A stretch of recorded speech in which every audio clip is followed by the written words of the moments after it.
비가 온 뒤에 화창한 햇빛이 비치면 그 햇빛에 비추어서 아름다운 색깔을 만들어내는 것을 우리는 무지개라고 합니다. 무지개의 색깔이 7가지라고 하는 것은 우리가 다 아는 것처럼 하나님의 거룩함도 7가지 특성이 있더라 라고 하는 말씀으로 오늘 은혜를 나누려고 합니다. 본문 히브리서 12장 14절 모든 사람으로 더불어 합평함과 거룩함을 따르라. 이것이 없이는 거룩함이 없이는 아무도 주를 보지 못하리라. 베드로전서 1장 15절부터 16절 오직 너희를 부르신 거룩한 이처럼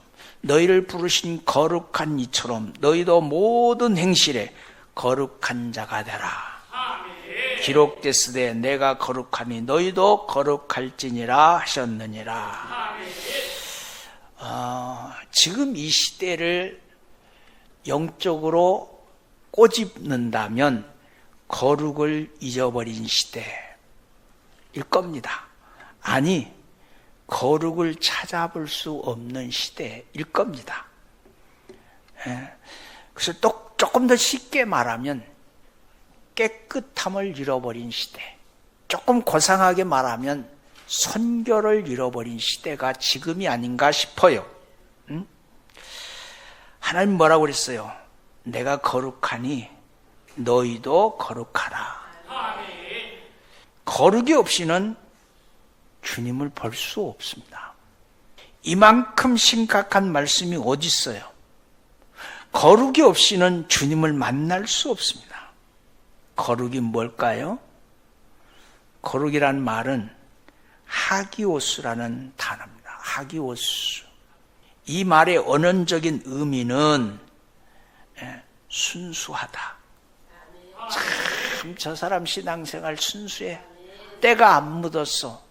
이 거룩이에요. 헌신됐다. 저 사람의 삶은 오직 하나님 앞에 헌신된 자로 살고 있어. 이게 거룩입니다. 세 번째 의미는 구별됐다. 그런 뜻이에요. 여수 땅에 28만 명이 살아도 나와 여러분은 하나님의 아들, 딸로 구별해서 세상 가운데 살아도 하나님의 법에 합당한 삶을 살아야 그게 하나님 찬양이에요. 자, 하기우스 그러면 여러분 순수하다, 헌신됐다, 구별됐다 그렇게 한번 해보세요. 하기우스 순수하다, 하기우스 헌신됐다, 하기우스 구별됐다 그렇게 말하라니까요. 가르쳐 주는데도 못해. 한마디로 말하면 거룩하다 그런 말이에요. 거룩하다 그 말은 구별됐다 그런 뜻이에요. 또 조금 더 깊이 들어가면 분리됐다 그런 뜻이에요. 어떻게? 하나님을 향한 분리. 하나님을 향한 분리를 뭐라고요? 거룩이다 말한다. 하나님은 이스라엘 백성들에게 이렇게 말씀합니다. 레위기 20장 26절에 보니까 너희는 내게 거룩할지니라. 이는 나 여호와가 거룩하니 내가 또 너희로 나의 소유를 삼으시고 너희를 모든 민족 중에서 구별했다. 하나님이 나와 여러분을 양자 양녀 삼았어요.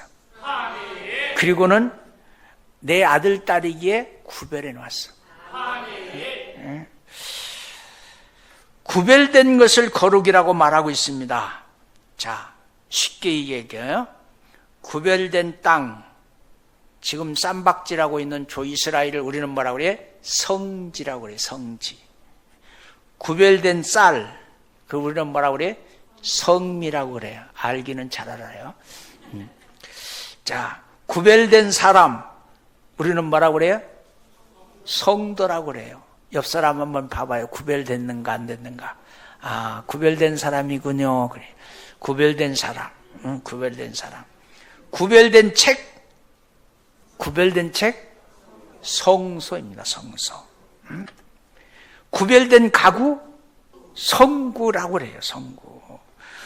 구별된 돈, 그거 모르죠. 애물, 원칙적으로 말하면 성금입니다. 성금, 거룩한 성자로서. 구별된 사람, 성도라고 그랬어요. 구별, 거룩은 구별입니다. 우리 믿음의 사람들은 구별돼야 돼요. 섞여 살면 안 돼요. 아무렇게나 살면 안 돼요. 아무데나 가면 안 돼요. 천교도들의 신앙 철학 중에 가장 중요한 것은 뭐냐면 하나님께서 인정하시는 거룩함이에요. 하나님이 인정하시는 거룩함. 이것이 천교도들의 삶이에요. 삶. 감리교 창시자 존 요한 웨슬리는 감리교를 창설하면서 이렇게 말했어요. 성경을 이한 하나님의 거룩함을 전 세계에 알리기 위해서 나는 감리교를 창설했다. 여러분, 종교개혁 전 영성의 거인 성테리샤, 마담 기온, 이런 인물들은 삶의 원칙이 뭐냐면 거룩이었어요. 거룩. 우리는 옛 우물을 다시 판 이삭에게서 은혜를 받아야 돼요. 창세기 말씀을 보면 이삭이 가나안 땅의 기근으로 인하여 블레셋으로 이사갑니다. 그 땅은 옛날에 아버지 아브라함이 살던 땅이에요. 고향이에요, 고향. 그때 아브라함이 우물을 팠습니다. 그런데 블레셋 사람들은 우물을 빼앗아 그리고 메어버려요. 이삭은 그곳으로 가자마자 우물이 필요했습니다. 새로운 땅에 새로운 우물을 판 것이 아니라 그 아버지가 아브라함 때 팠던 우물을 다시 팠더니 이런 아브라함이 죽은 후에 블레셋 사람이 그 우물을 메음이니라 그랬어요. 메운 우물을 다시 팠어요. 그런데 그 우물에서 물이 나오고 그 우물의 이름을 아버지가 불렀던 것처럼 이름을 부릅니다. 우리는 아브라함의 이 이야기에서 간과해서는 안 될 진리가 있어요. 그게 뭐냐? 과거의 진리를 재발견해야 한다는 사실이에요. 이 말을 쉽게 말하면 내가 은혜 받았던 때를 기억하면서 살자고. 하나님은 어제나 오늘이나 영원토록 동일하십니다. 그래서 과거에 그렇게 역사했던 하나님은 오늘 또 그대로 역사해 주실 줄로 믿습니다.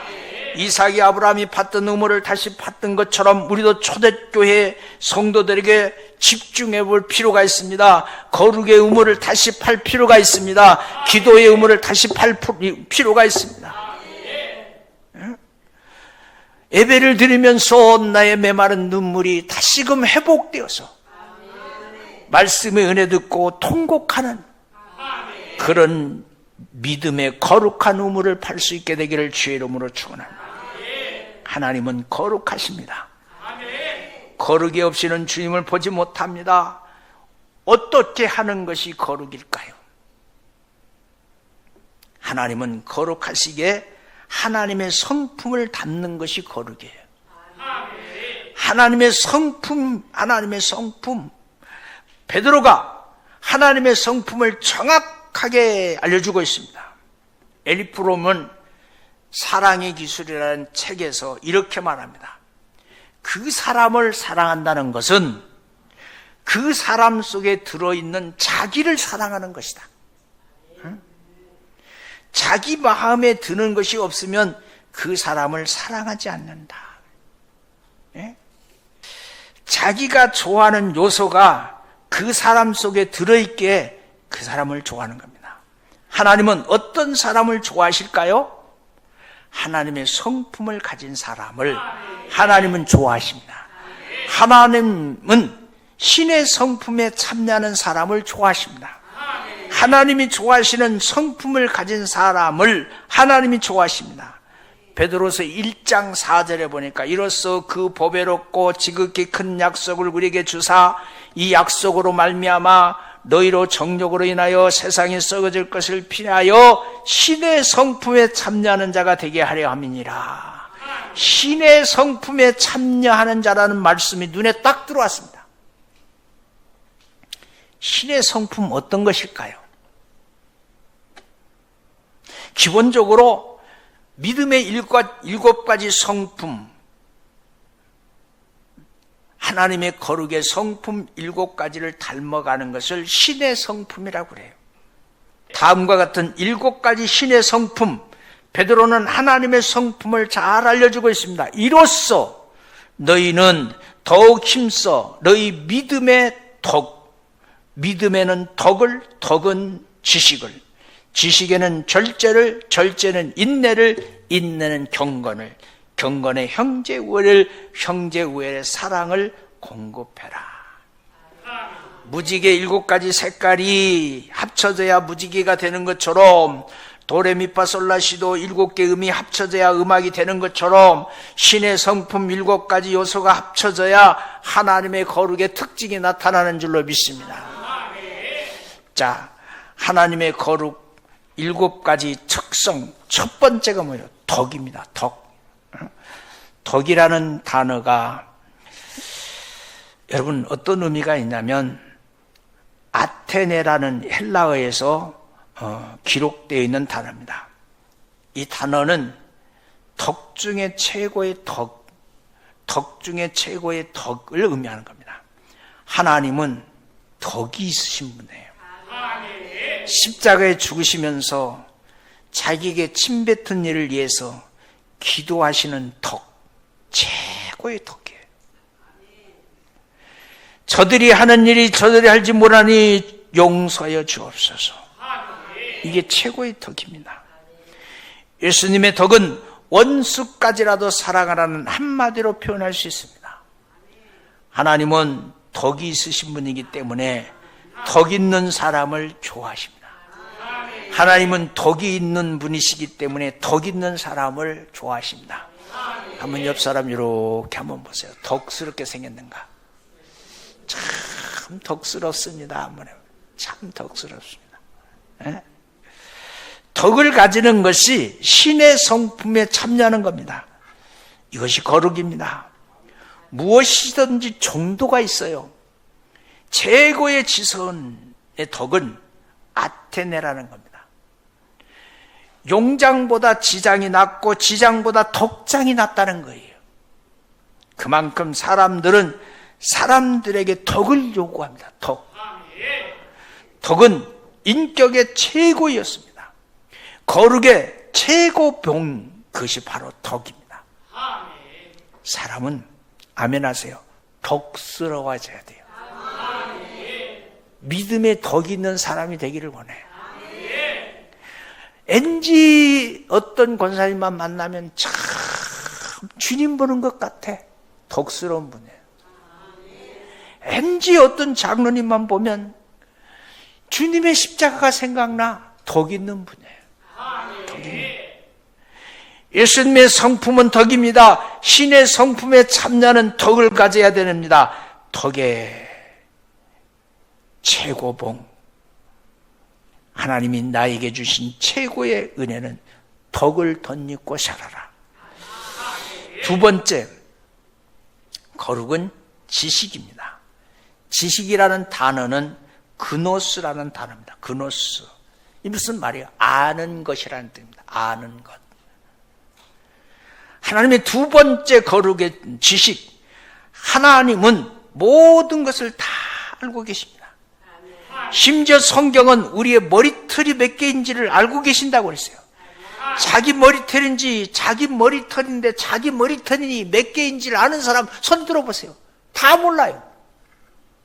예? 그런데 하나님은 나의 머리털의 개수를 알고 계신다. 여러분은 지식이라는 헬라어에서 그노스라고 나와 있는데 아무리 믿음이 있고 덕이 있다고 하더라도 지식이 없으면 잘못 가기 쉽기 때문에 그노스가 필요해요. 바울은 그랬습니다. 바울은 예수님에 대한 지식이 없었습니다. 그래서 예수님을 믿는 사람들을 죽이는 데 앞장섰습니다. 하나님을 사랑하는 것이라고 생각했습니다. 그래서 열심히 예수 믿는 사람들을 핍박했습니다. 그러나 다메섹에서 예수님을 만나고 나니 그것이 아니었습니다. 예수님에 대한 지식이 전혀 없을 때를 고백합니다. 지식이 없는 열심은 철로가 없는 기차 같아서 아무데나 나가게 되는 겁니다. 그래서 바로 믿으려면 믿음의 지식이 있어야 된다고 베드로는 말하고 있는 줄로 믿습니다. 솔로몬은 이렇게 말합니다. 잠언서 11장 9절에 너희가 은을 받지 말고 나의 훈계를 받으며 정금보다 지식을 얻으리라. 사득한 자의 입으로 그 이웃을 망하게 하여도 의인은 그 지식으로 말미암아 구원을 얻으리라. 지혜 있는 자는 강하고 지식 있는 자는 힘을 더하나니. 잠언서 8장 10절, 잠언서 11장 9절, 잠언서 24장 5절의 말씀입니다. 이같이 지식이 더해야 믿음은, 그 믿음은 힘있고 그 믿음은 안전해서 믿음의 지식을 더하기를 주의 이름으로 축원합니다. 그래서 호세아 선지자가 한탄하면서 뭐라고 그랬어요? 그러므로 우리가 여호와를 알자, 힘써 여호와를 알자. 그의 나오심은 새벽 빛같이 일정하니 비와 같이 땅을 적시는 늦은 비와 같이 우리에게 임하시리라 하시니라. 그러면서 호세아 선지자가 뭐라고 그래요? 이 백성이 지식이 없음으로 망한다. 한탄했어요. 여러분, 우리 속담에도 아는 것이 뭐래요? 힘이라고 그랬어요. 하나님을 아는 힘이 여러분과 나에게 있게 되기를 주님의 이름으로 축원합니다. 알아야지요. 세 번째 거룩은 절제입니다. 절제라는 단어는 앵글리에스라고 되어 있는데 이 말의 의미는 자기를 조절할 줄 아는, 자기 컨트롤. 하나님의 거룩은 절제입니다. 절제하며 살면 거룩해집니다. 베드로의 길을 잘린 말고의 길을 고쳐주시는 것은 최고의 절제입니다. 자기 조절. 하나님은 자기 조절을 할 줄 알고 자기를 절제를 할 줄 아는 사람을 좋아하세요. 모세가 믿음이 누구 못지않게 충만했으나 혈기가 있었어요. 믿음도 있었는데 혈기가 있었어. 절제가 없었어요. 그래서 사람을 죽이는 일까지 벌였습니다. 자기 조절을 못하는 일은 믿음이 있어도 실패하기 쉬워요. 믿음이 있더라도 절제가 없으면 믿음이 빛을 발하지 못합니다. 무엇이든지 절제할 수 있어야 돼요. 조금 모자라면 조금 남아도 문제고. 절제해야 거룩해지는 거예요. 네 번째, 절제는 인내입니다. 인내. 하나님은 오래 참으신 분이에요. 인내라는 뜻은 후포모네라는 단어입니다. 오래 참음이라는 거예요. 미덕의 여왕 크리소스토에서 나오는 겁니다. 여러분, 베드로서 3장 9절, 주의 약속은 어떤 얘기에 더디다고 생각하는 것 같이 더딘 것이 아니라 오직 너희에 대하여 오래 참으사 아무도 멸망치 않고 다 회개에 이르기를 원한다. 믿음에는 인내가 더해져야 참된 믿음이 되는 겁니다. 인내, 후포모네, 인내, 크리소톤, 미덕의 여왕. 여러분, 참으면 다른 사람 인정해줘요. 미덕 중에 미덕, 인내입니다. 인내보다 더 큰 믿음은 없어요. 모든 일에 참는 것이 가장 큰 미덕입니다. 성경은 예수님의 인내야말로 인내의 극치를 말해줍니다. 앞에 있는 즐거움을 위하여 십자가의 고통을 끝까지 참으셨던 그리스도의 인내가 온전한 인내라고 히브리서 기자는 히브리서 12장 1절부터 2절에서 우리에게 강조하고 있는 겁니다. 인내는 하나님의 성품이기에 인내하는 자는 하나님의 성품에 참여하는 사람이 되는 줄로 믿습니다. 인내가 거룩입니다. 다섯 번째, 경건입니다. 경건. 유세베이야라는 뜻입니다. 바르게 섬기고라는 뜻입니다. 하나님의 거룩 경건입니다. 믿음에 더해야 될 것이 있습니다. 경건입니다. 경건. 믿음 생활, 다른 사람을 말하면 경건 생활이에요. 유세베이야라는 말, 바르게 섬긴다 그런 뜻이에요. 하나님을 섬기되 바르게 섬기십시다. 신앙생활하되 바르게 하십시다. 하나님께서 경건한 일을 하나님을 바르게 섬기는 사람이라고 인정해 주는 겁니다. 섬기는 것은 좋은 거예요. 건강이 있어야 섬길 수 있고, 물질이 있어야 섬길 수 있고, 믿음이 있어야 섬길 수 있는 거예요. 대통령을 섬기는 사람은 대통령 옆에 있기에 비서실장이라고 그래요. 응?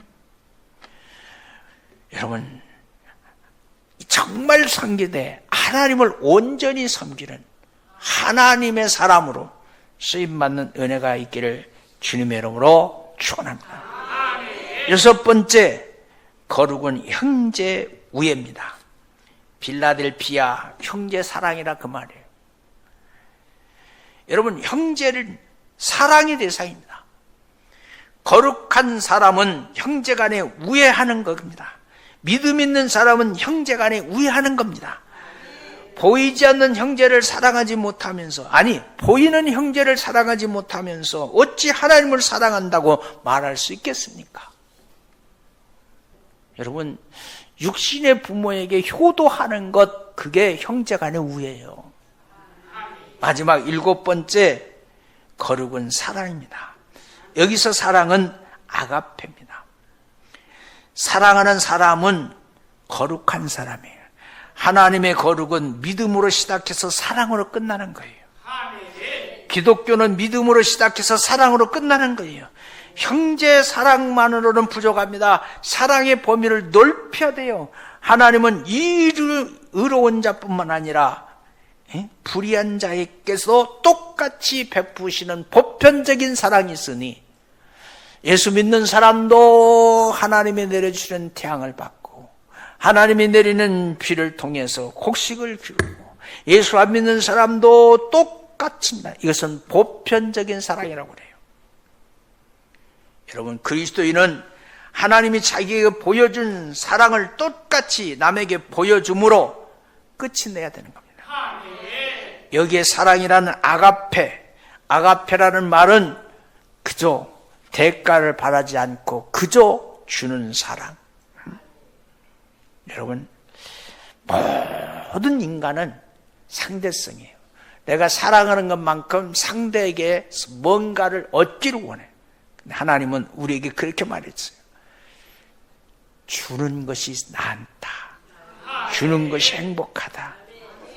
사랑할 수 있는 성도들 되기를 주님의 이름으로 축원합니다.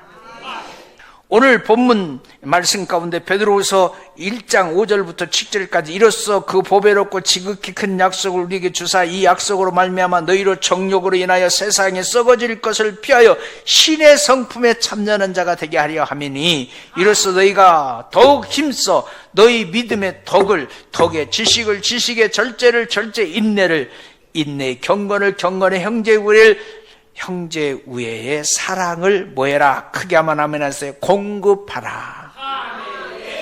여러분, 공급자로 살아가시기를 주님의 이름으로 축원합니다. 기도하겠습니다. 하나님 감사합니다. 하나님의 거룩 7가지,